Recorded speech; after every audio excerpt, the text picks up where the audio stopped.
Outra coisa que a gente precisa observar, a tensão nominal, né? O que acontece? A gente tem disjuntores para trabalhar em 440 volts, disjuntor para trabalhar em 220, disjuntor para funcionar em 110 volts, né?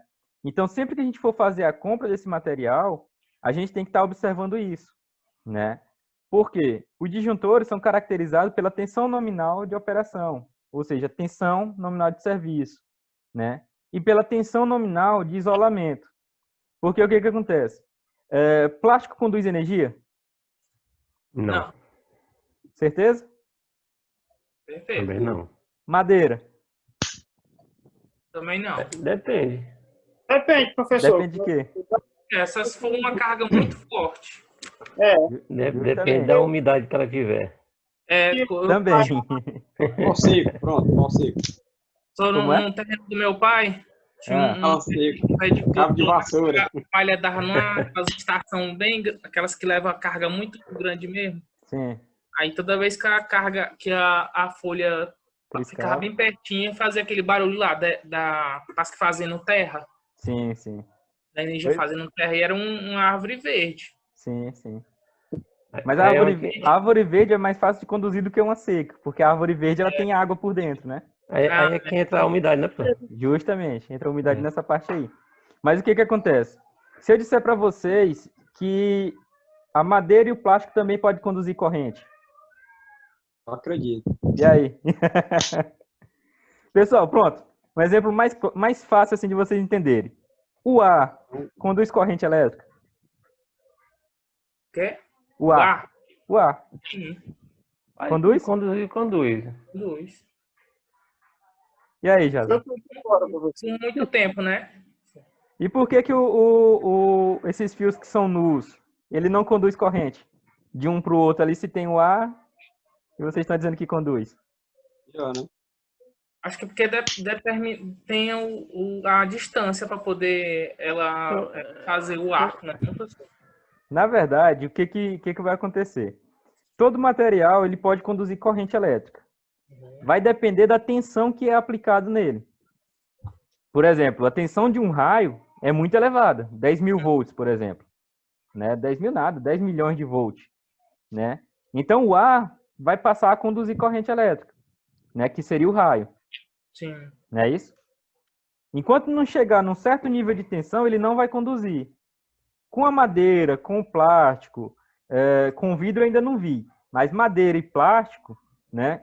Ela tem um limite que ela aguenta a isolação, né? É tão tal quando a gente vai ver EPIs, vai ver esses materiais, ele tem um nível de isolação. Alicate, por exemplo. Tem alicate que só aguenta até 1000 volts. Se você for utilizar um alicate numa rede dessa de alta tensão, ele vai conduzir como se fosse um fio. Né? No caso, não é nem o alicate, porque o alicate é de ferro, né, professor? O caso é a parte... O cabo dela. O cabo, né? Professor. Oi. Eu tava vendo um isolador lá em casa. Ele... A cabeça dele onde encaixa o corno, bem o fio, monofásico, é de porcelana. E o resto, aquelas coisinhas que você tava falando lá, que é de acrílico, rodeando lá, não tem? Sim. É de borracha. O isolador de disco que você tá falando? Uhum. Deve ser o polimérico, né? Não? O disco tava de borracha. Que é o polimérico. É o que são... Onde o fio encaixa é porcelanato, entendeu? Sim, sim. O resto, o disco é de borracha. É porque depende do material, depende do tipo também. Que existem vários tipos. Entendeu? Então, o que acontece? Se o disjuntor é fabricado para funcionar em 110 volts, eu posso colocar ele num circuito trifásico, que é 380? Não. E aí? Não. Então, a gente tem que observar também essa tensão nominal. Porque se eu colocar uma tensão maior do que o que ele suporta, ele vai ficar desligando direto. Se não desligar, ele vai ser danificado. Né? Mais cedo ou mais tarde, mas ele vai ser danificado. Beleza? Beleza. Outra coisa que a gente tem que observar, a corrente nominal. Que é justamente aquilo que o Ronildo estava perguntando. Né? Um disjuntor de 15, ele vai conduzir quanto? 15 amperes. Né? Passou de 15 amperes, ele vai começar a esquentar. Passou muito tempo esquentando, ele vai abrir. né? Que é justamente a parte do bimetálico, né? Beleza? Então a gente tem que estar observando também a corrente do disjuntor, que é o que a gente olha primeiro, né? Diga lá, Jason. Desculpa aí. Você fala quando o disjuntor abre, ele, nesse caso, ele abre, ele faz danificar, é? Não. Desligar. Não, ele só faz desligar. Ele abre o circuito. Ah, tá. Né? Porque... Não é abrir e quebrar, não. Abrir, desligar. Assim, abrir porque... No caso é cortar o circuito, né? Isso. Eu pensei assim porque, às vezes, lá, quando dá algum problema elétrico, no caso do disjuntor, quando ele desarma, aí vai lá, arma de novo. Aí demora, quando tá esquentando, desarma. Aí os caras, pai, tem que trocar o disjuntor tá com problema. Aí eu tava pensando aqui, então quer dizer que quando a gente sabe quando o disjuntor tá com problema, o que é que danifica dentro dele, para ele ficar só desarmando com frequência? Depende. Porque o que acontece? Dentro dele aqui, ele tem uma mola, né? Não sei se dá para vocês enxergarem. Mas dentro dele, essa parte aqui, ó, ele funciona como uma mola, que é justamente para armar e desarmar.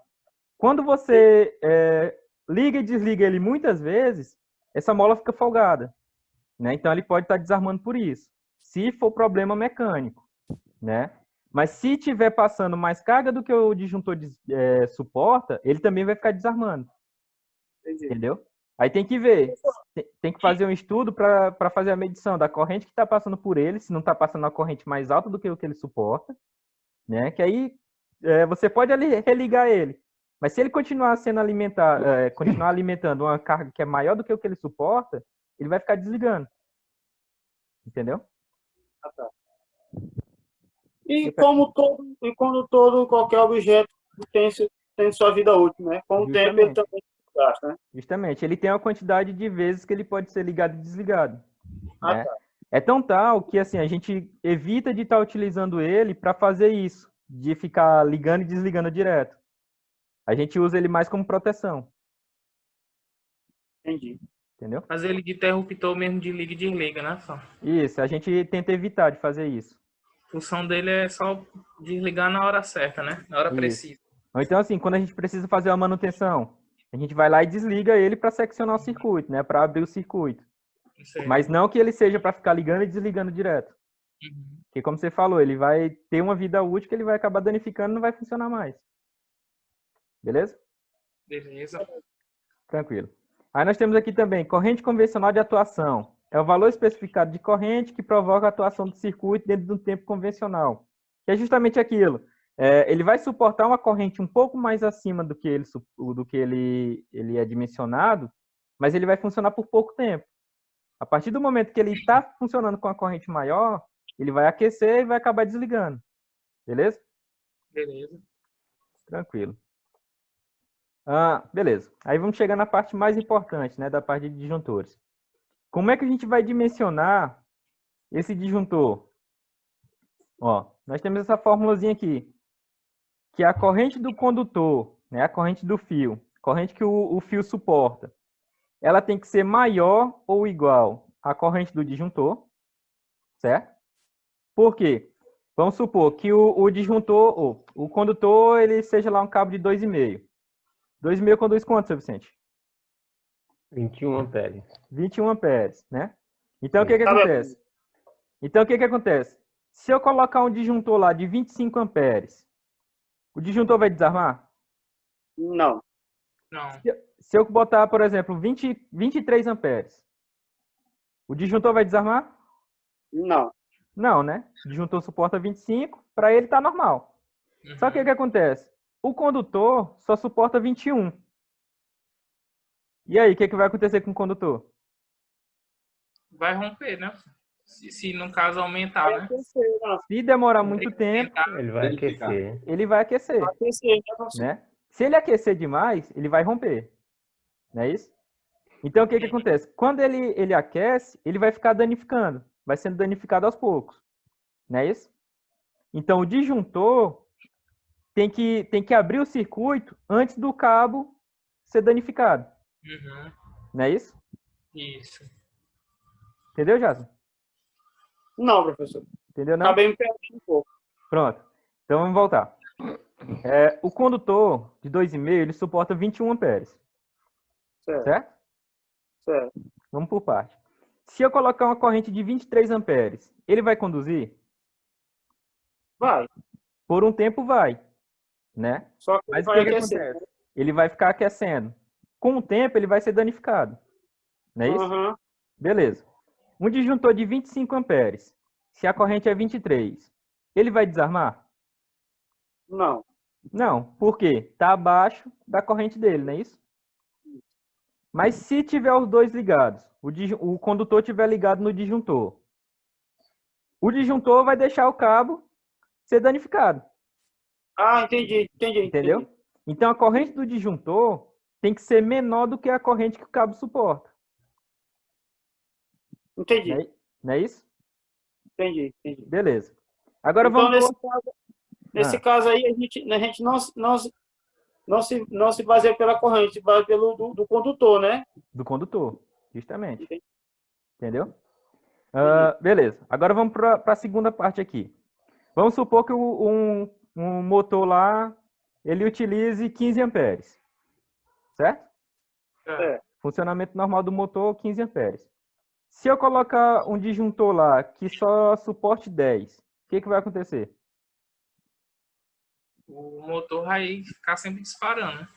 O disjuntor, né, no caso? O disjuntor vai ficar disparando. Por quê? Se eu colocar um disjuntor menor do que o motor suporta, do que o motor precisa, na verdade, quando chegar na corrente do disjuntor, ele vai desligar. O motor está funcionando normal, o condutor está funcionando normal, está suportando a corrente, mas o disjuntor não.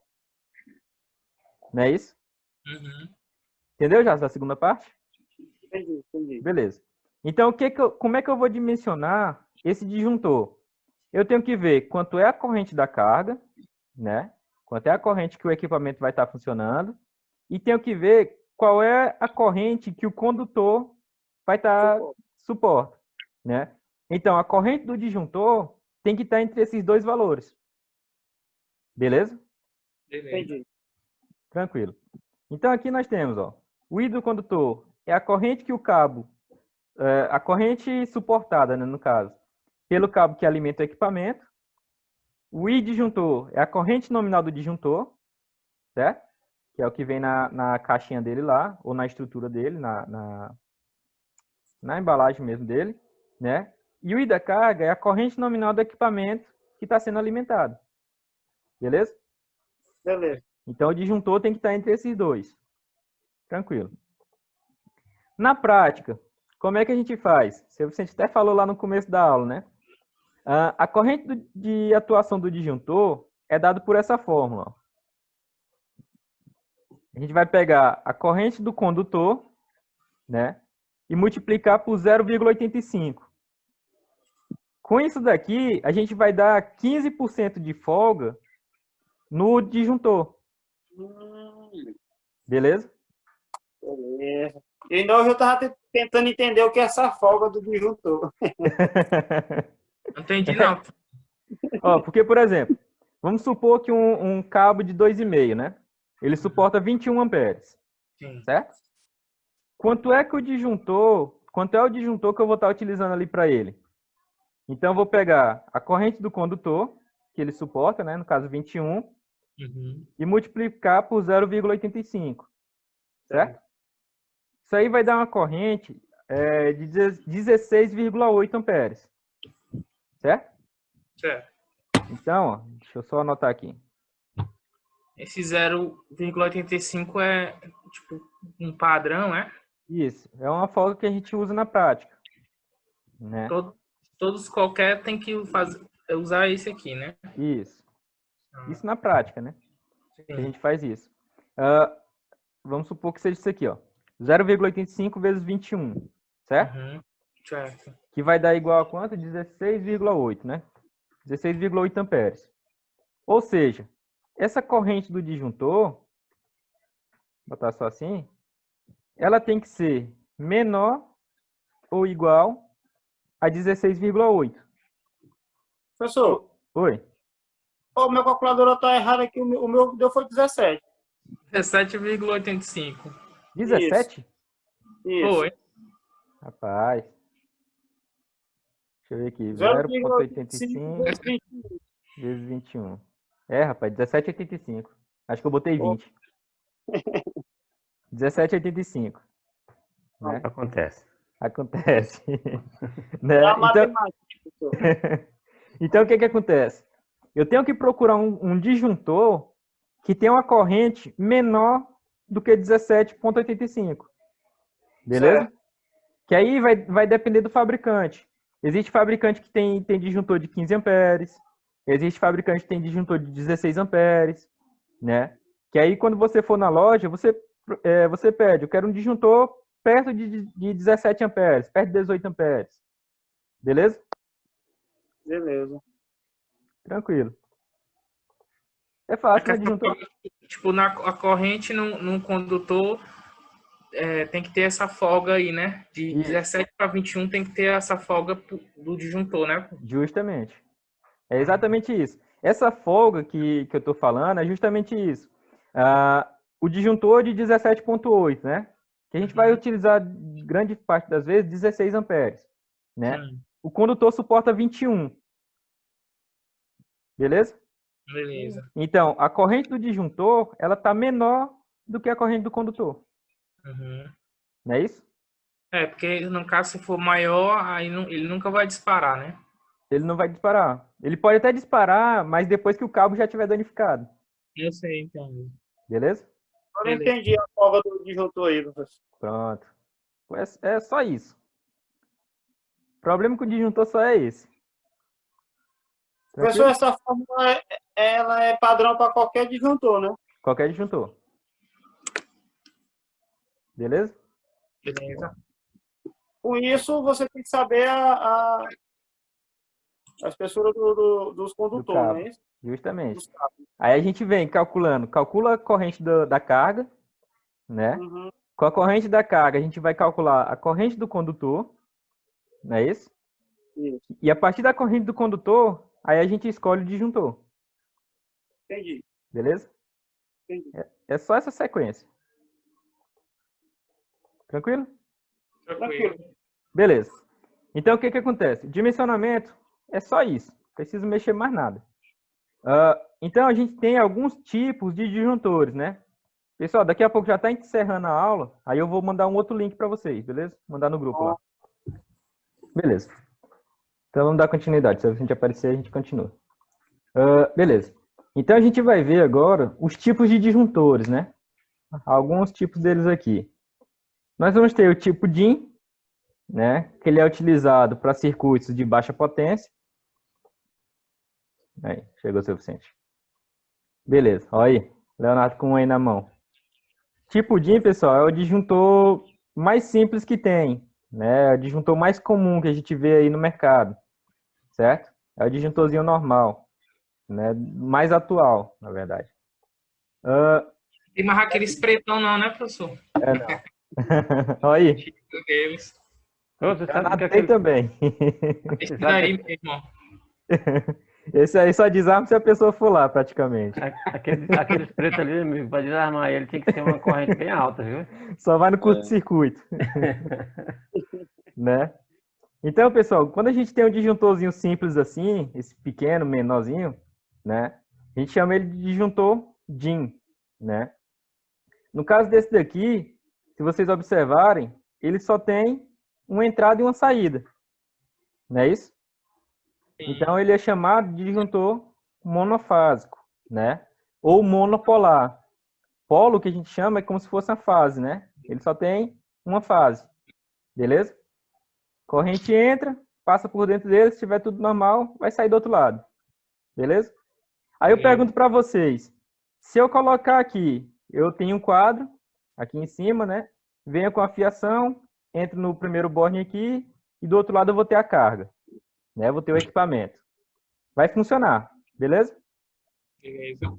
E se eu fizer o contrário? Eu tiver o quadro aqui embaixo, entrar aqui e sair do outro lado e for para a carga. Era a pergunta que eu ia lhe fazer, professor. E aí? Chega a passar, não é não, professor? Como é? Chega a passar a corrente por ele, ao contrário. Funciona do mesmo jeitinho. Então, assim... Mas não vai disparar, né? Não vai disparar. Se ele tiver dimensionado correto, não. Ou seja, tanto faz a carga estar por cima ou por baixo, ele vai funcionar normal. Uhum. Beleza? Ele não tem direção. Vai atuar do mesmo jeito se houver sobrecarga, alguma coisa. Do mesmo jeitinho. Se tiver sobrecarga, curto-circuito, ele vai funcionar do mesmo jeito. Vai funcionar. Vai funcionar. Beleza? Então, na hora de você instalar, ele tem a posição certa, não, né? Não. Você pode instalar a ligação feita por qualquer lado que ele vai funcionar normal. Ele pode ser instalado de lado, ele pode ser instalado em pé, não vai ter problema nenhum. Beleza? Professor, mas na hora de... Você fala abrir e fechar. Na hora de fechar, no caso, ele é um pouco mais duro, entendeu? Assim, ele trava mais. Aí na hora que você chega lá, na hora da aperreio, você só trisca nele aqui embaixo de uma vez. Justamente, mas o que acontece? Esse mecanismo, né, ele vai ter essa resistência, mas é mecânica, não é nada elétrico. Mas no caso, o que eu estou lhe perguntando assim, porque o correto mesmo é ele ficar entrando por cima e a corrente por cima e saindo por baixo. A gente... Pode falar. Devido a esse mecânico ser um pouco mais duro, porque na hora do destravar ficaria melhor. Mas não, né? Tanto faz. Tanto faz. Porque o que acontece? Esse mais duro ou mais fácil de desligar é justamente para facilitar o desarme, né? Então, ele vai desarmar com mais facilidade, entendeu? Uhum. Já na hora de armar, a mola já puxa um pouco para o lado, né? Puxa para trás, que vai dificultar para ele fechar. Mas a capacidade de passar a corrente de um lado para o outro, tanto faz. Então, ele não vai influenciar em nada nisso. Beleza? Sim. Tranquilo. Aí nós temos aqui um disjuntor que tem quatro polos, né? Qual vai ser a diferença desse para esse? E aí? Agora, senhor Vicente. Então, a diferença é que ele é bipolar, sim. Justamente. Então, o que acontece? Eu posso utilizar ele aqui em circuitos que são bifásicos, né? Lembra que eu falei que lá em São Paulo, entre fase e fase, ele é 220 volts? Uhum. Não é isso? Então, se eu colocar um equipamento 220 volts ligado lá no circuito, lá em São Paulo, na região sudeste como um todo ali, o que acontece? Para eu ter 220 volts, eu vou estar utilizando duas fases. Então, esse disjuntor aqui, ele vai interromper duas fases, né? É como se fosse dois disjuntores aqui, ó. Se eu separar ele aqui no meio, eu tenho dois disjuntores. Só que o acionamento dele é um só. Ele vai desligar os dois ao mesmo tempo. Beleza? Yazi está com dúvida. Pessoal, no caso, esse daqui, ele é usado mais para ligação, me diga um exemplo aí. Na região de São Paulo. É justamente isso que eu estou dizendo. Lá para o circuito ter 220 volts, você tem que ter duas fases diferentes. Entendeu? Aqui a gente não liga fase e neutro. Uhum. Dá 220 volts. Sim. Lá é fase e fase. São duas fases diferentes para dar os 220. Então, para seccionar o circuito, eu tenho que seccionar os dois. Porque eu estou tendo alimentação pelos dois lados. Entendeu? Entendi. Assim, fica meio complicado para a gente entender, né? A gente que está tendo contato a primeira vez, porque aqui a gente só utiliza uma fase para ligar os equipamentos, normalmente, né? Ou é monofásico ou é trifásico, que usa as três. Não é isso? Já na região sul, sudeste, já é bifásico. Então, para ter os 220 volts, a gente liga duas fases diferentes. Entendeu? Então por exemplo... Para eles lá ter 220, mas eles não utilizam 220, né? Isso. Existem equipamentos deles que tem 220 volts, que funciona a 220, entendeu? Que aí, no caso... eles lá é 110, né? Isso. Não. É isso que eu estou dizendo. Lá existem equipamentos que funcionam em 220. Né? Mas o normal deles lá é 110. No caso, para eles utilizar os 220, tem que fazer isso aqui, né? Isso. Tem que utilizar duas fases. Oi. É igual nós aqui, né? O nosso normal aqui é 220 e aqui os industriais costumam usar 380. Justamente. Só que a gente utiliza 3 fases. Trifásico. Pois Isso. é. E O lá deles eles aqui é utilizam 2 fases, né? No bifásico. trifásico. Mas eles têm também o trifásico, que são os 3. Uhum. Entendeu? Entendi. Beleza. Então nós vamos ter aqui, ó, o disjuntor bifásico ou bipolar, né? Que tem 2 polos. Beleza? Beleza. E nós vamos ter aqui também o trifásico. Qual é a diferença dele? Vai entrar 3 fases. Justamente. Ele tem 3 polos, né? E vai entrar as 3 fases. Ele vai interromper ao mesmo tempo aqui, ó. Ele tem um comando só para interromper as 3 fases de uma vez. Beleza? Beleza. Tem mais? Tem. E aí? Eita, lapada. Esse aqui, pessoal, ele é pouco utilizado, né? Praticamente você não utiliza eles na instalação industrial daqui, né? Por quê? Ele é um disjuntor tetrapolar, né? Ele é utilizado quando a gente tem quadros, equipamentos que além de ter as 3 fases, ele ainda tem um neutro, beleza? Porque normalmente quando a gente fala de circuito trifásico, a gente só fala das 3 fases, né? Não tem neutro. Não é isso? É isso. Não é isso, pessoal?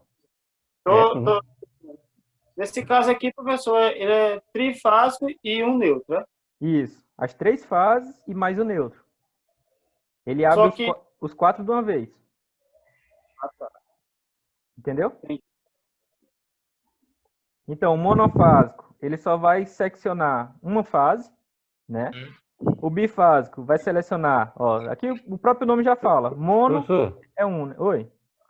mas a gente usa esse disjuntor aqui também para a gente jogar, para fazer o aterramento com DPS, entendeu? Isso, justamente. A gente usa esse aí. Justamente. Quando eu for falar do tetrapolar. Ah, tá. Porque o tetrapolar, assim, na verdade, a gente usa porque é teimoso, mas o DPS não era para ter disjuntor. Entendi. Entendeu? É dispositivo de proteção contra surto. É como se fosse um para-raio que a gente coloca dentro do quadro. Ah, tá. Entendeu? Vai ter uma... A conversa era para me perguntar, agora eu vou perguntar. Quer dizer que nesse caso, você pegar o aterramento lá do barramento, vai direto no DPS, né? Vai direto no DPS. E que a gente usa o disjuntor. Pois é, só que o que acontece? Para a gente fazer manutenção, né, nesse tipo de equipamento, a gente precisa desligar ele. Então, por isso a gente coloca o disjuntor, mas é para manutenção. Mas não que o disjuntor vá proteger nada. Aí já entra a parte de seccionamento manual, né? Entendi. Então, o disjuntor no DPS, ele vai servir só mesmo para ligar e desligar manual. Porque imagina, eu falei lá que o DPS ele tem um nível de tensão que ele suporta, né? O DPS, ele é justamente para pegar tensões muito elevadas e abrir o circuito, né? Então, o que acontece? O disjuntor, quando cair um raio, ele vai suportar? Com certeza não. Com certeza não. Né? Então, o que acontece? Quando você bota um DPS ou um disjuntor para fazer a proteção de um para-raio, ele não vai servir para nada. O raio vai passar pelo disjuntor, vai estourar o disjuntor. Né? A gente utiliza isso daqui só para a gente fazer manutenção. Porque a gente vai precisar desligar lá um DPS, tirar um DPS. A gente desliga esse disjuntor, que é o tetrapolar, que ele vai pegar as 3 fases e o aterramento, né? Ou o neutro, tem DPS de neutro, né? E quando a gente desliga ele aqui, a gente pode trabalhar na parte que está energizada, né? Que aí, no caso, ele vai estar desligado, ele vai estar desenergizado. Beleza? Tranquilo, Jason? Tranquilo. Entendeu o DPS? Entendi. Ele é um para-raio. Mas vai ter uma aula dele. Quando eu for falar dos quadros, eu vou falar dele. É muita informação. Não, é assim mesmo. Com o tempo a gente vai pegando as coisas. Então, o DPS é como se fosse um para-raio que a gente coloca dentro do quadro. Entendi. Beleza. Aí, pessoal, tem aqui as correntes nominais que eu peguei de um fabricante, né? No caso, eu peguei da WEG, que é o que a gente mais utiliza e é de certa forma, mais barato, mas que tem a segurança, né? Porque existe aqueles disjuntores pretos, né? Que eles praticamente só servem mesmo para acionar e desacionar manualmente, né? Então, é tão tal que eu nem coloquei ele aqui na aula, né? Que ele já está até em desuso, que é esse que o Leonardo está mostrando aí para vocês, né? E existe o disjuntor DIN, que é aquele branquinho lá que ele tem também, né? Que esse aqui, eu peguei a tabela dele da WEG, né? São as correntes nominais dele. Ele tem de 6 amperes, 10 amperes, 16, 20, por aí vai, né? É o disjuntor DIN, até 125 amperes. Beleza? E é monopolar, é uma fase, né? Nós vamos ter o bipolar. Se vocês observarem, as tensões são iguais, as correntes são iguais. Não é isso? Eu tenho aqui de 6 amperes, 10 amperes, 16. Isso daqui é o código do fabricante, né? Então, quando você vai fazer um pedido no fabricante, eles lhe pedem esse código de referência, que aí vocês encontram no catálogo do fabricante. Esse aqui eu vou mandar o catálogo inteiro para vocês. Eu só tirei essa partezinha da tabela. E o tripolar, né? Se vocês observarem, a mesma corrente. Não é isso? Só o que vai mudar aqui, ó, que o monopolar, o código de referência, só vai até o B6, né? O bipolar tem um 2 aqui no final, para indicar que são duas fases, certo? E o tripolar, que é o trifásico, tem um 3, certo? Beleza? Beleza. Mas a corrente nominal dele aqui é igual. Tranquilo. Aí o que acontece? Nós vamos ter também o disjuntor de caixa moldada, né? E aí, Leonardo, tem um desse? Não. Tem não, né? Beleza.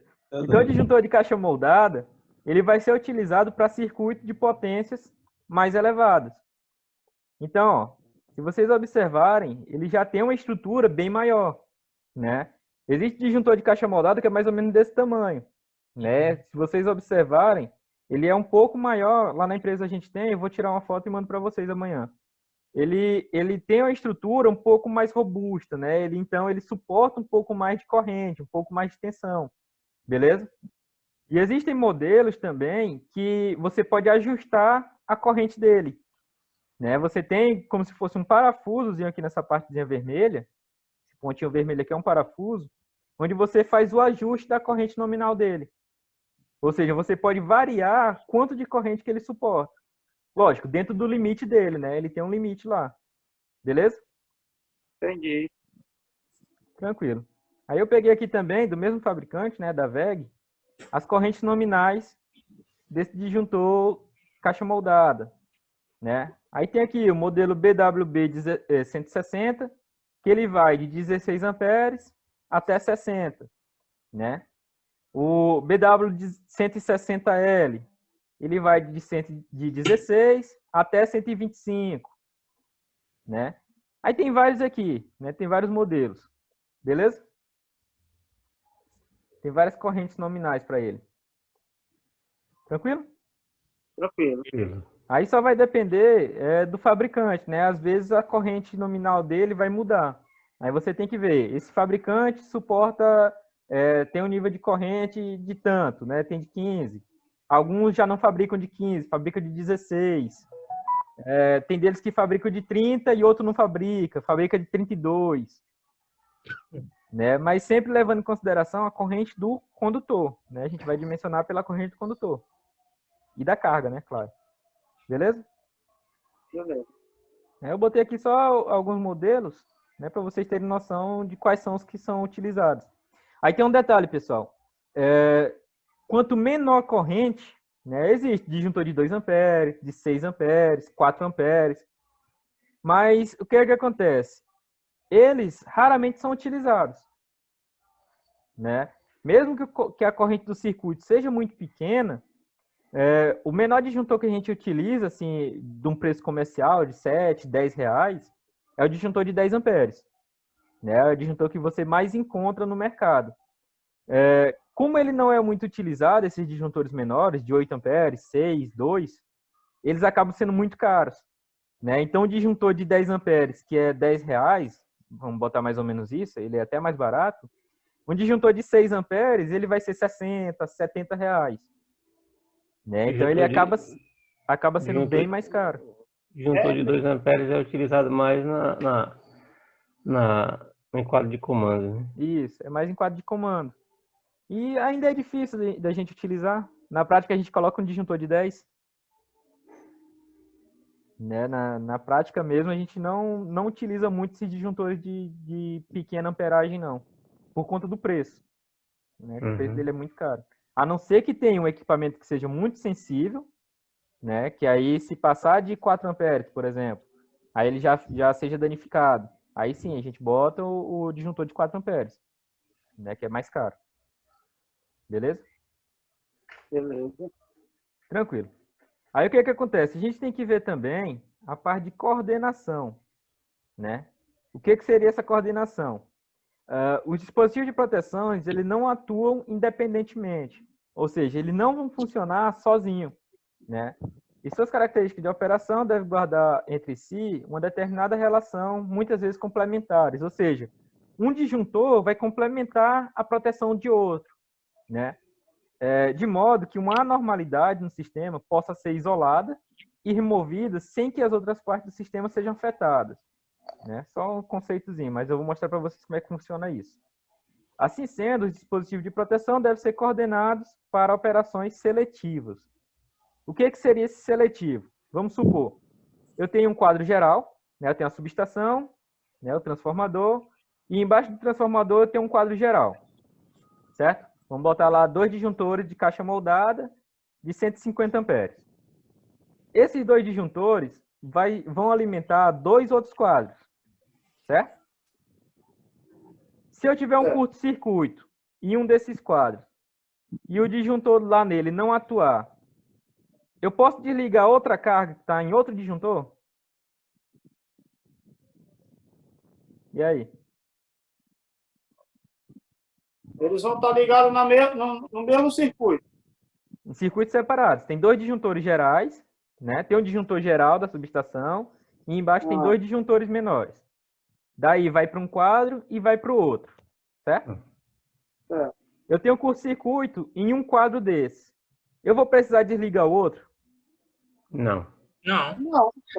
Se a proteção tiver com coordenação, que é justamente isso, eu vou fazer o quê? Eu vou isolar, eu vou desligar esse que deu curto-circuito e o outro vai estar funcionando normal.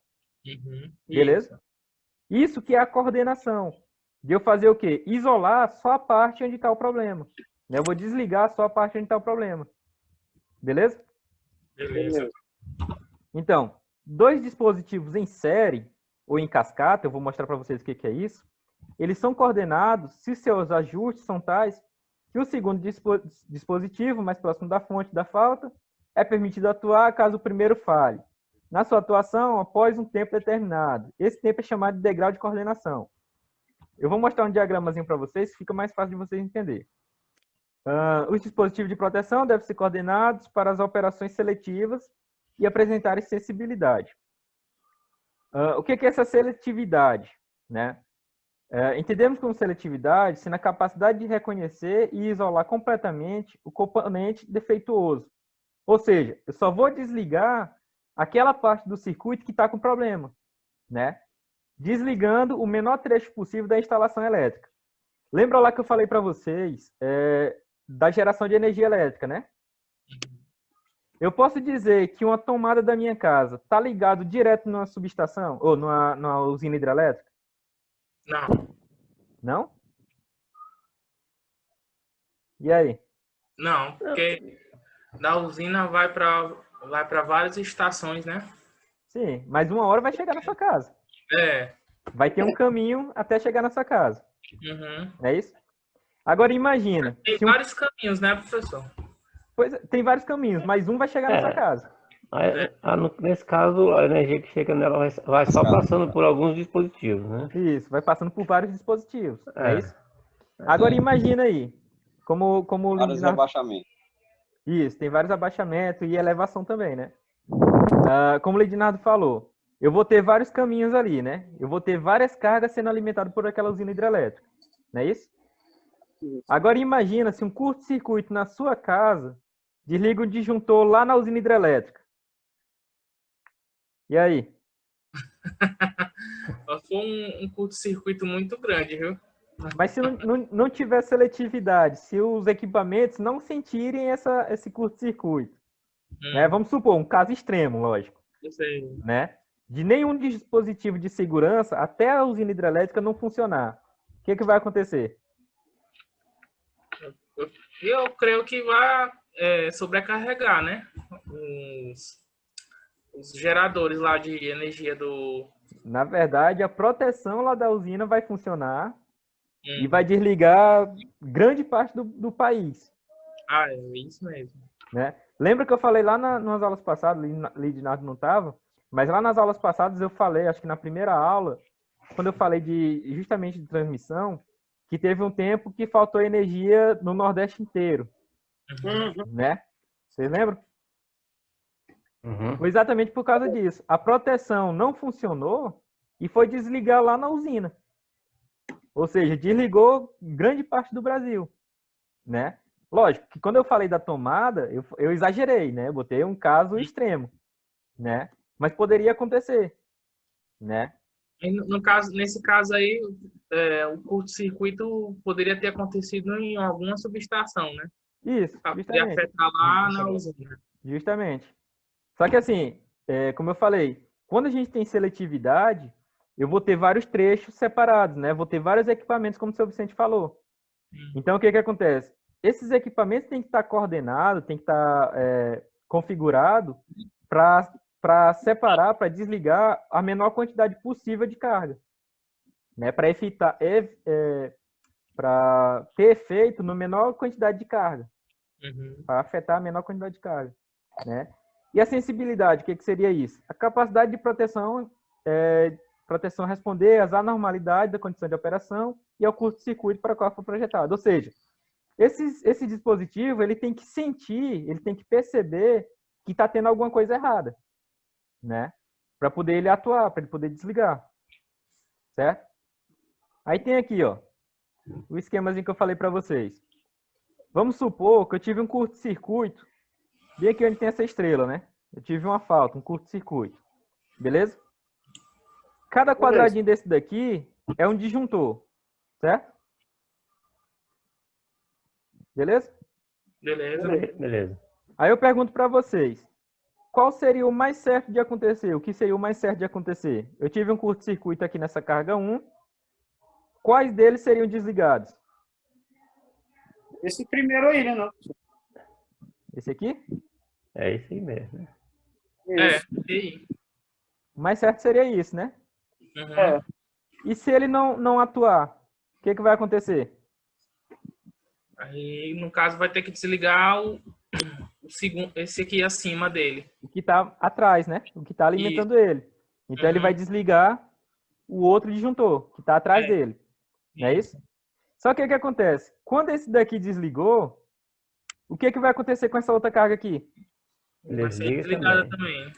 Então, ele também vai ser desligado. Não é isso? Beleza. E se esse daqui não atuar? O que vai acontecer? O próximo atrás dele. O atrás dele vai desligar. Não é isso? E o que vai acontecer com essa outra carga aqui? Vai ser também desligada. Também vai ser desligado. Duas, né? Oi?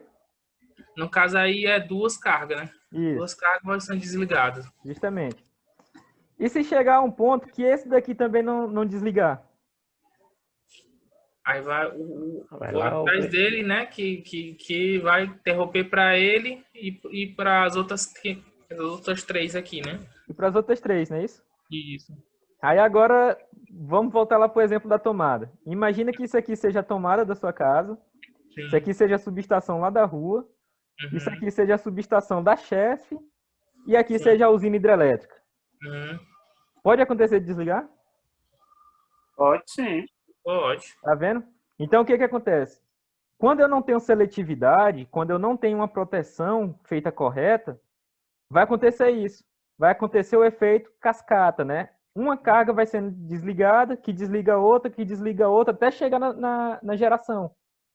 Né? Até chegar na usina hidrelétrica. Pode acontecer isso aqui? É o correto de acontecer, na verdade? Não, o correto não, né? Não é... Por quê? Essa carga aqui está funcionando normal. Estaria funcionando normal. O defeito não é nela. Então, ela não precisaria estar desligada. Ser desligada, não é isso? Então, quando a gente tem seletividade... Ó, então, esse aqui é um circuito sem seletividade, né? E quando eu tenho seletividade, o que vai acontecer? Ele vai desligar só um disjuntor, né? E o restante da carga continua funcionando normal. Deu para entender o que é a seletividade? Entendi. Pronto, é exatamente isso. Quando você faz um circuito com seletividade, esse disjuntor vai desligar o mínimo possível, né? A proteção vai ser desligada o mínimo possível. Então, ó, se eu chamar aqui de disjuntor 1, disjuntor 2, 3 e 4, o que acontece? A corrente do disjuntor 4, ela tem que ser maior do que a corrente do disjuntor 3.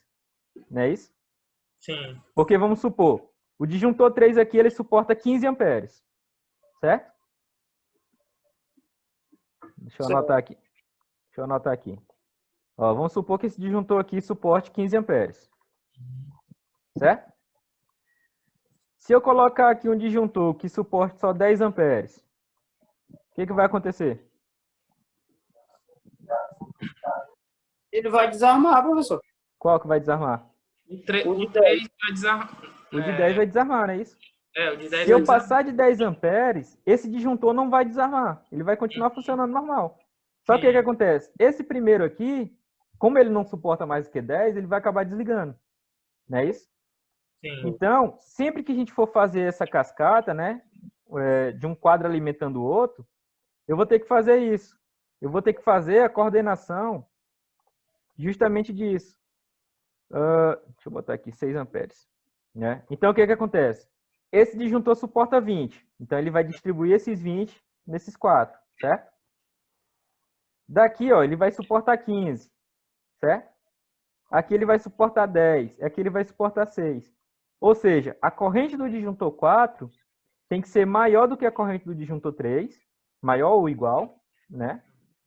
O disjuntor 3 tem que ser maior do que o disjuntor 2.